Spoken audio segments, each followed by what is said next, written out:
A friend came to me this week and complained that a colleague was coming to work late, leaving early, and that management had allowed it. And he was furious. And as I dug deeper into the situation, I realized two things. One was that my friend didn't trust management because they allowed this unfair, unbalanced situation. But two, I also learned that he didn't trust the other employee for accepting this unfairness, which was kind of interesting. You know, the two components of the who you are part of my relative trust model that get the most attention are competence and personality compatibility. We don't trust incompetent people, and we don't trust people who are incompatible with us personally. But I don't talk much about the symmetry or fairness component, which is more situational. So this week, I'd like to talk about symmetry, fairness, and trust right after this.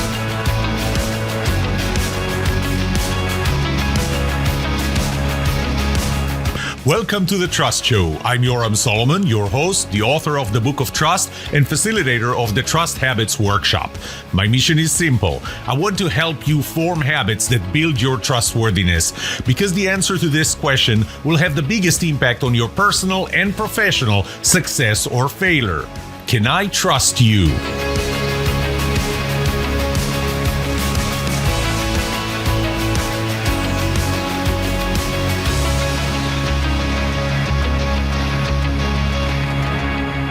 So what do I mean by symmetry and fairness?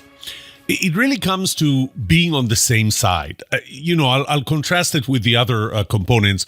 Competence is the objective, the technical, the professional component of who you are. Personality compatibility is a subjective, an emotional, a personal, a relational component. And that's the compatibility of two people, the person who trusts and the person who needs to be trusted. Symmetry and fairness is more of a situational component. It's kind of a given. This is how we are. So, to put it in the simplest possible way, it's the way I look at it is being on the same side. What does it mean to be on the same side? So imagine that there is a wall, okay? And both you and the other person you need to trust or want to trust or want to be trusted by are on the same side of the wall. That's what I mean when I say you're on the same side. You can be pulled to be on the same side by a very compelling vision statement or mission statement of the organization. And when I say statement, I don't just mean something that's somewhere written and, even hung on a wall. It's something that you really believe. You and the other person. There is a very compelling mission that keeps you together, very passionate, on the same side. So that's pull. But you can be pushed to be on the same side by a common enemy. A common enemy can be, which obviously it's on the other side of that wall. The common enemy can be more technical, more kind of organizational, if you will. It could be a competitor. It could be the market conditions. It could be things within the organization, like tight budget, tight schedule, maybe even a mean boss that because they're mean to both of you, you both trust each other more. You're pushed to the same side of the wall. But bottom line is you're on the same side of the wall. When are you not on the same side of the wall? Well, if any one of those break, the common enemy only applies to one of you. The mission only appeals to one of you. But you would typically find it when there is an internal competition, which is why I always warn organizations from telling people within a team that one of you is going to get promoted to be the team leader, the next team leader. Because now everything becomes a competition. The team members compete with one another. They start going to the leader or whoever crowns the next leader. They start to go to them and brag on what they did and, start trash talking others. This is when you are not on the same side. So that's kind of the general definition of what I mean by symmetry and fairness. It's a more situational component. Part of symmetry is the level of contribution between you and other members of the team. You know, I read a study done in UC Berkeley by Professor Juliana Schroeder. And what she did was she tried to see how members of the team believed they contributed to the total assignment. She used it on MBA students. And then I thought to myself, wait a minute, I have MBA students. I can experiment on them too. And sure enough, in my classes, the class is divided into teams. And for the most part, those are teams of 4. And for argument's sake, I'll say that they were all 4, even though what I did was I kind of normalized it to the number of members of the team. And I asked every member of the team, I did a survey, and I asked every member of the team to let me know what was their contribution in percentage to 100% of the task that was the project, the final project that was delivered. So if the total is 100%, what was your contribution? Then I added them up. Now, before I go, what would you say was if you had on average 4 members in a team, what would be the contribution of each one of them? 25%, right? And if you add them up, what would you get? You'd get 100% because the entire team submitted 100% of the project, not more nor less. However, they added up to 139% on average. And it was funny because then I looked at Juliana Schroeder's experiment in UC Berkeley to find that I was at 139%, she was at 140%. Very, very close. And the reason is that we're overclaiming. We're overclaiming what our contribution is, which is something important to keep in mind. But the bottom line is, if you're contributing more than the other member of the team, you're going to trust them less. Imagine this. Imagine that you're working, that friend of mine who was telling me that he shows up to work early because there are certain things that need to be done very early in the morning, and then he leaves at the end after everything is done. And his team member was coming in later with management's approval, which is why my friend had problems trusting management, not only the other employee. But just imagine that you and somebody else are working on this project. You show up to work early, you stay late, you eat your lunch at your desk because you have a tight schedule, and you even work on weekends just to get it done, to meet that schedule. And your other team member shows up at 9, leaves at 5, doesn't care that there's still work to do. Don't talk to them after work. Don't talk to them about work over the weekend. Would you trust them? No, it's not equal contribution. Well, what happens if they contribute actually more than you do? Well, probably you will trust them, maybe even trust them more, but I believe that the impact of their added contribution, if it's more than yours, is much smaller than the impact of their lower contribution than yours. That would have a much bigger impact on you not trusting them than them contributing more than you on you trusting them. So, and it goes back to this whole bad is stronger than good.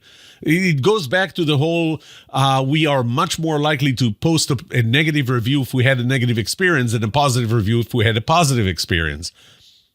We will lose trust because they contribute less than us. Doesn't mean that we're going to gain a lot of trust, more trust to them because they contribute more. In fact, there could be such a level of contribution that would just make you feel bad about yourself, and maybe as a result, you're not going to trust them.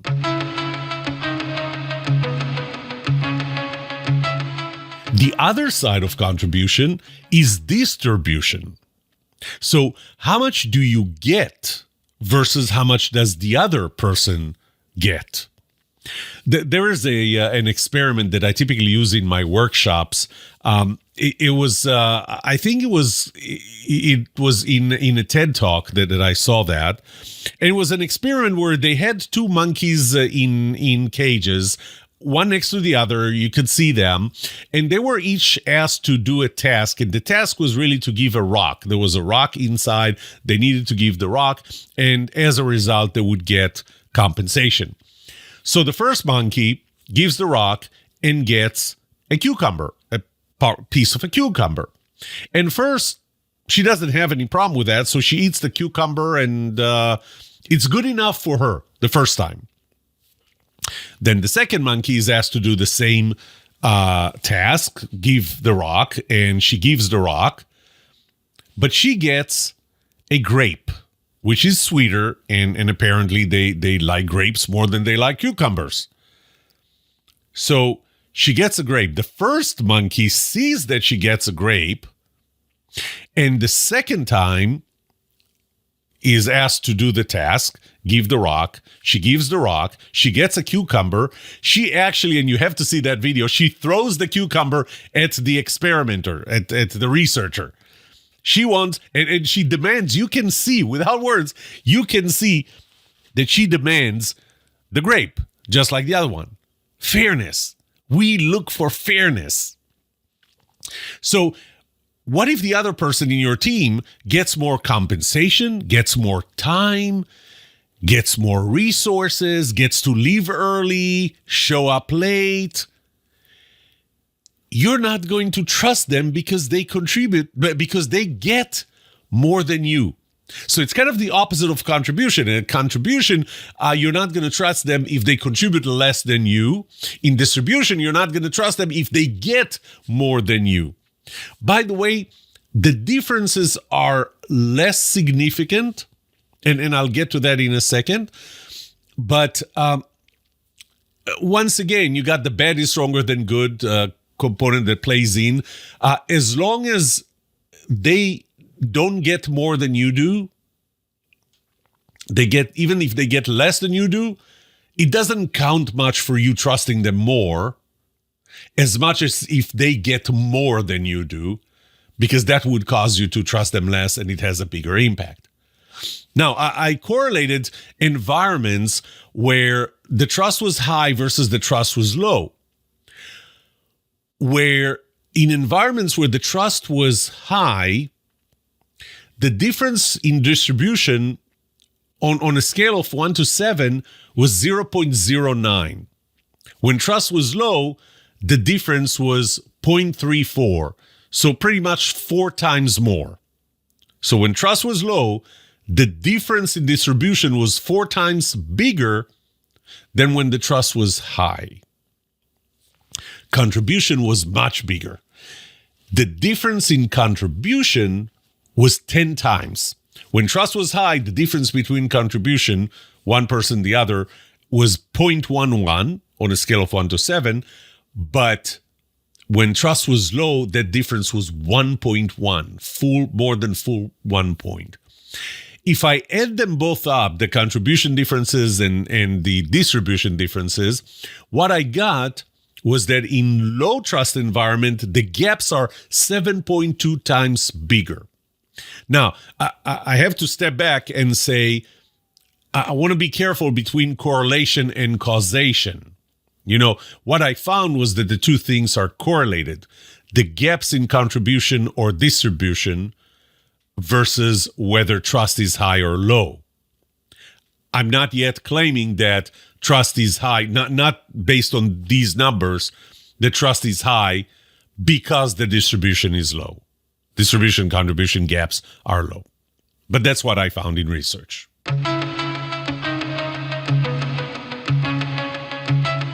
Another question is, who do you not trust? When things are not fair, who do you not trust? Well, first, you don't trust your boss. You don't trust management for making that kind of discrimination, for treating people unfairly, for treating somebody else better than they treat you. Once again, as long as if they're being treated better than you do, you don't trust management. If they're not treated as good as you are, the level of trust or less trust you have in management is not as big as if they're treating another employee better than you. But as I said before, it does spill into what you feel about that peer of yours. If a peer of yours gets more than you, you don't trust them. If they contribute less than you, you don't trust them. You know, I remember when I served on the school district board that there was a slide that I saw once, and it talked about the difference between equality and equity. Equality is, so I'll tell you what the story or what the example in that character was. There are 3 kids. One is tall, one is short, and one in the middle. No, it's not the Goldilocks story. There is a fence, and behind the fence is a baseball game. They all want to see the baseball game. The tall one can see, the other 2 can't. The fence is just too high for them. Well, they get 3 boxes that they can stand on. So equality is we're going to distribute those 3 boxes equally.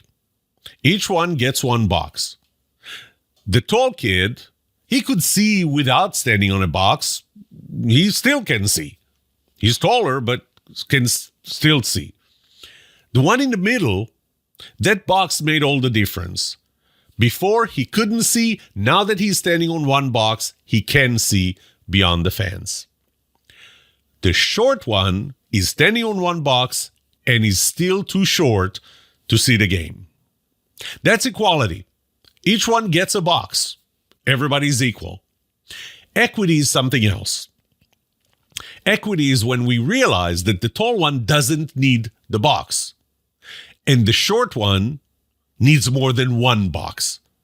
Still 3 boxes. The tall one gets nothing. The one in the middle gets 1 and can see the game. The short one gets 2 and can see the game. All 3 can see the game. Which one do you prefer? Distribute equally or distribute based on what they really need? And it's a tricky question because on one hand, you know, sometimes the question is if that need is really an objective need or a subjective need. You know, I need more because I need more and that's it, versus I need more because I'm shorter and there's nothing I can do about it. So I believe the trust is not going to be negatively affected when resources are distributed inequally, but based on real needs, and as long as it's done above the fold. So that's one thing that I told my friend that complained about his colleague showing up late, going home early with management's approval.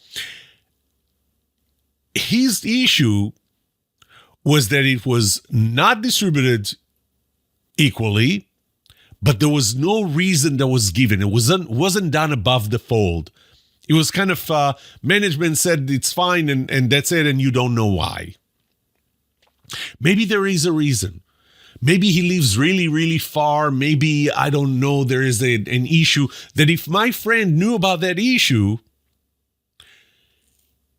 he would understand why that special need, why that special treatment, why the different distribution, and in this case, even contribution. But it wasn't done that way. So equality is easy to see. Everybody gets the same resources. It's easy to measure. Equity is not as easy to see or to measure because it's not equal, because different people are getting different things. And because of that, if we're treating people with equity, which is better, but without explaining it, without doing it above the fold so that everybody understands why, we hurt trust. Do you remember the TV show Friends on NBC? I loved Friends. And in one episode, it was actually episode 22 of the first season, Chandler, the actor just passed away. He got promoted and became the boss to his former coworkers. And Phoebe, who is one of the 6 friends, but was also working there, she said to him, "They don't like you." And he didn't get it. And he goes, "What are you talking about? They love me." And she says, "Don't feel bad." And I'm actually quoting, I have this script. "Don't feel bad. You know, they used to like you a lot. But then you got promoted and, now you're like Mr. Bossman, Mr. Big." And when he still doesn't understand why. I mean, why is that difference? Why? I mean, they liked me before. She becomes more blunt and she said, "I think you just got to face it. You're like the guy in the big office, You're the one who hires them and fires them. They still say you're a great boss, but they're not your friends anymore." Being friends helps in building trust. It's not necessary, it's not mandatory, but it does help. Hierarchical differences, someone that it kind of you can think of it as differences in distribution, if you will, or maybe even differences in contribution, because we may consider our managers doing less because we're not exposed to everything that they do. But they definitely are getting more. They're getting more mind share. They're getting more influence, more power, more money. And because of that, there is a component of differences in hierarchy that would affect trust. Let's talk about fairness. Fairness is important.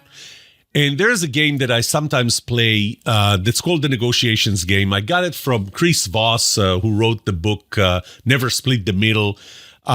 And so here's how he does, or here's how he did it. So you split everyone in the group into teams of 2, okay? Pairs. Everybody has to be in a pair. They decide who's number 1, who's number 2. And I give number 1 $10.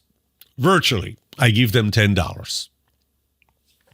They need to decide how much of it they're going to offer number 2, the other person. Can be anything between 0 and the whole $10. It has to be in whole dollars. So not 1 cent, 25 cents, $1. Just it's 0, 1, 2, 3, 4, 5, 9, $10. That's how much you decide to give the other person. It's not really a negotiation, even though they call it the negotiation game. I don't know why. But number 2 now has to decide if they accept or they don't accept. If they accept, they get to keep the split. So if I gave $10 and number 1 decided to give number 2 $3, and number 3 says fine, number 3 gets $3, number 1 gets to keep the remaining $7. But if number 2 does not accept, nobody gets anything. So if number 1 offered an offer that number 2 for some reason decided to reject, nobody gets nothing. So then I ask them to make the offer, and I remind them that the decision is final. There is no second chance. You can't split after the game is over just so that you're going to accept because you know that you're going to get something else. So we play the game, and the way I read about it in Never Split the Middle by Chris Voss, the way I read about it was that then I need to ask them who offered only $1. And, a few of the hands are going to go up, and then I'm going to ask how many of you rejected it. And the whole point is I'm going to show that there's a pretty high percentage of people rejecting it because it's only $1. $1 is not fair. One day I did that experiment, this exercise, and I did it wrong. And you know how sometimes the best things happen when you fail in something, when you do something wrong? Well, that's what happened. Because I asked the questions in a reverse order. instead of first asking who offered $1 or who was offered $1 and then see who rejected it, I asked who rejected the offer. And a few hands went up. And I asked the first one, what was the offer? The offer was 1. Why did you reject it? It wasn't fair. So now, just to make it clear, $1 is better than 0. So you were offered $1 out of the 10 that your number one got, and you rejected it. You would have made $1. $1 is still better than 0. Fairness was so important to them that they would rather reject and get nothing than accept and get something that's not fair. Does that make sense? I mean, it does. Second person who rejected. What was the offer? $1. Why did you reject it? Wasn't fair. Okay, that's I can see a pattern. Number 3, what was the offer? $1. Why did you reject it? Wasn't fair. Number 4, what was the offer? $10. Wait, what? What was the offer? $10. And you rejected it. Yes. Why? It wasn't fair to them. That person wouldn't accept $10, the entire $10, because it wasn't fair to the other person. They would rather get 0 than get more than the other person. And I thought that was amazing. So immediately, whenever I think something is amazing, I do a survey. And so I did a pretty large survey, and I asked, I gave that scenario, and I said, the other person has offered you $1, $2, $5, or $10. Would you accept? Would you reject? Here's what I found. 72% accepted the $1, the 2, the 5, the 10. Those are the economic decision makers. $1 is better than nothing. $10 is better than nothing. Everything is better than nothing. 13%, roughly 1 out of 7, would reject anything below 5. They would accept $10. They would accept $5. Below $5, well, the only other 2 options were 2 and 1. They rejected. Why? Because it wasn't fair to them. Then I had 10% who I would call my fairness, fairness czars, those accepted only $5. They wouldn't accept 1, they wouldn't accept 2, they wouldn't accept 10. Give me 5 and 5 only. It has to be split right there in the middle. I don't know, maybe it's OCD, but it's right there in the middle. 10%, 1 in 10 would only accept $5. Perfectly fair. I didn't ask about 4 or 6 to see if those are close enough, but of the options, they only accepted 5. And then there were 5%, approximately 1 in 20,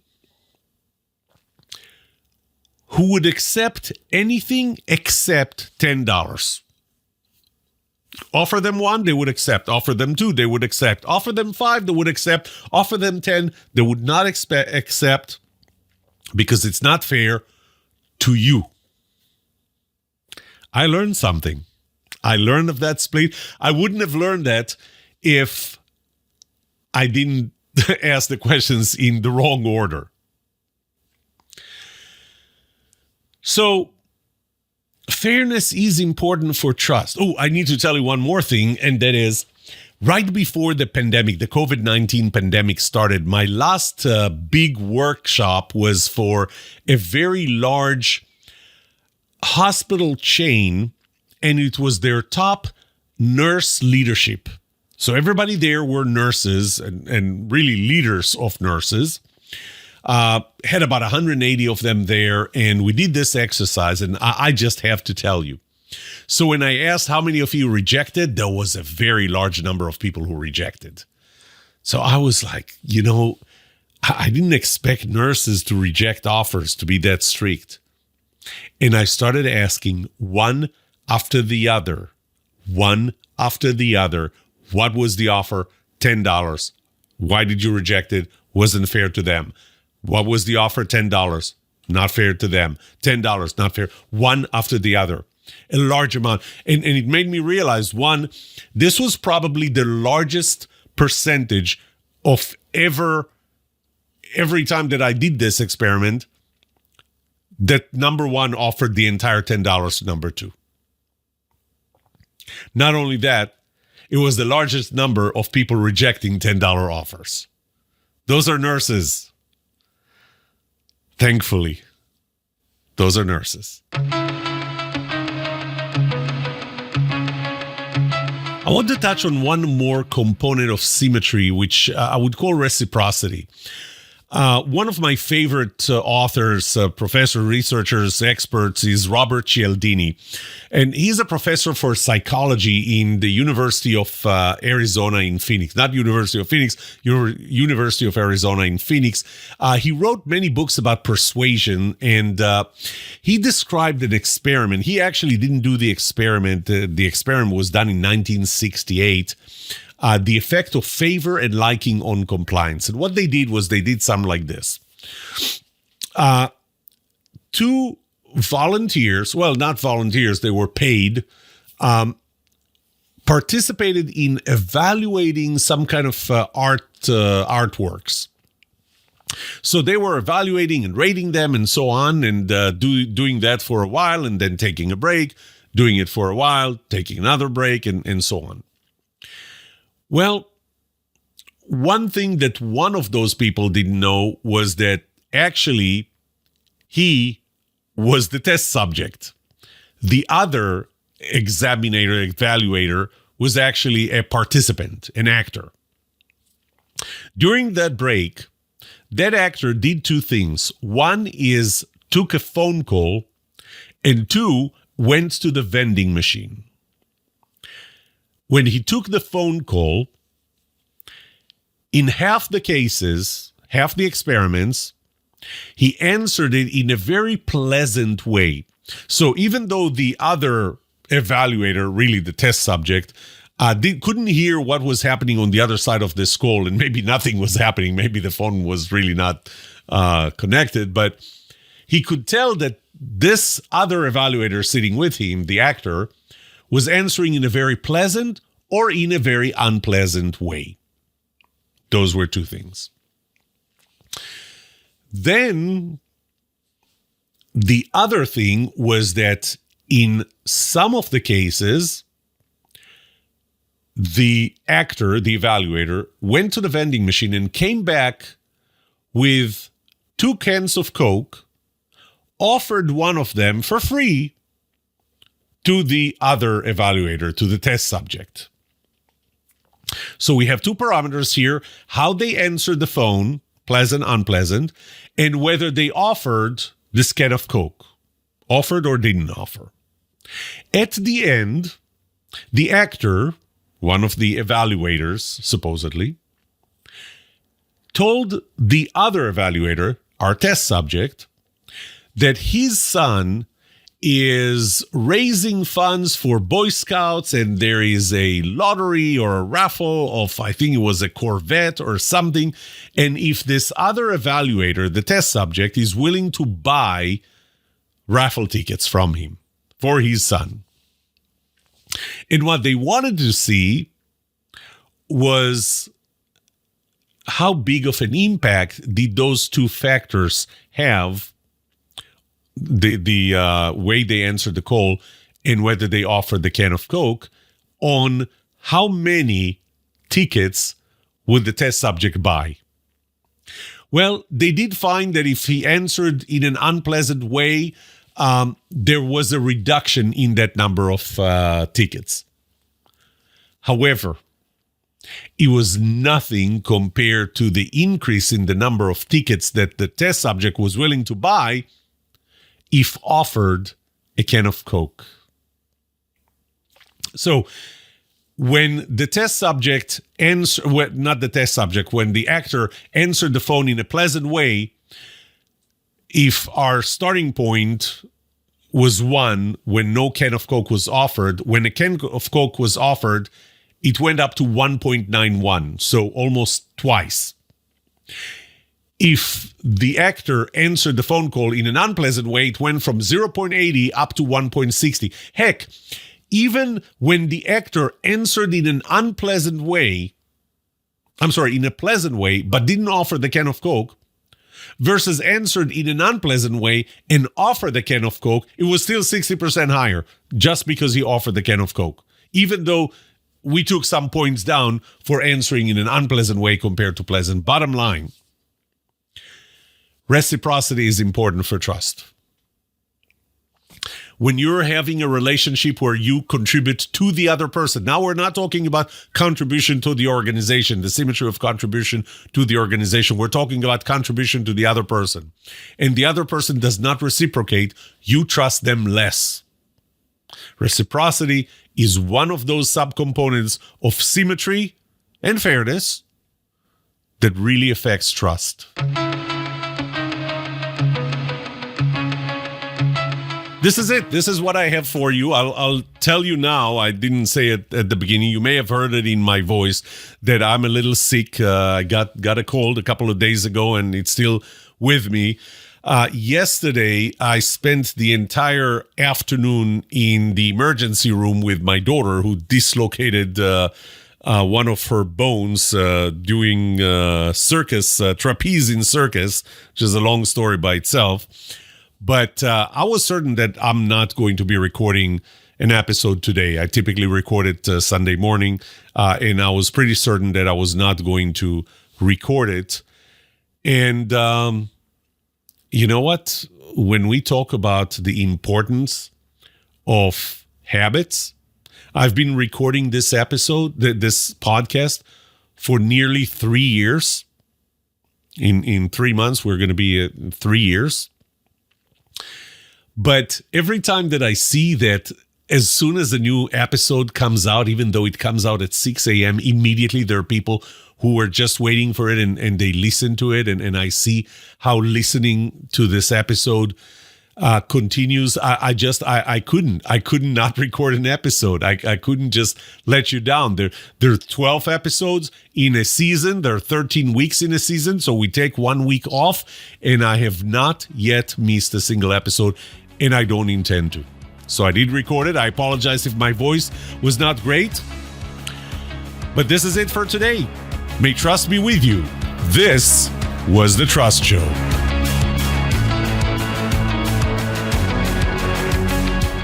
What would you like to know about trust and trustworthiness? Let me know and I'll answer it in a future episode. I would love to hear from you. Email me at yoram@thetrustshow.com. If you like this episode, subscribe to the show so you will automatically get notified when I release a new episode. Rate it. Write a review for this podcast, because those ratings help not only you, but also others looking for podcasts just like this. If you're looking for more resources to learn about how to build trust, be trusted, or know who to trust, look up my workshops, online courses, books, or go to my website, trusthabits.com. And remember that the answer to these two questions will have the biggest impact on your personal and professional success or failure. Can I trust you, and can you trust me? Thank you for listening or watching The Trust Show.